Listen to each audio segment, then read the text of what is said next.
Ingredients എല്ലാം നമ്മൾ ഇതിലോട്ടേക്ക് ചേർക്കുകയാണ്. അപ്പൊ നമുക്ക് ആ വീഡിയോ ആണ്.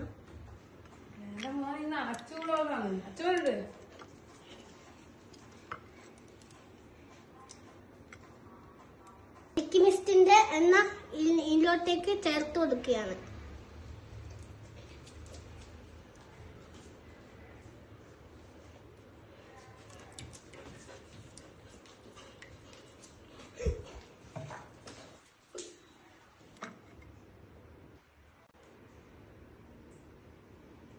ഒലിവ് ഓയിലും കൂടി ആഡ് ചെയ്ത് കൊടുക്കാം.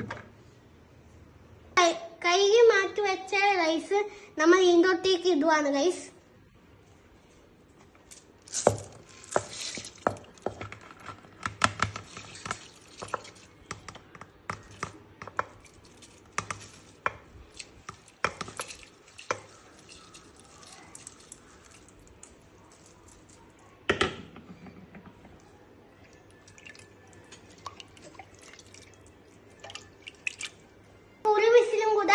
ഈ കുക്കറിൽ നമുക്ക് എടുക്കാം.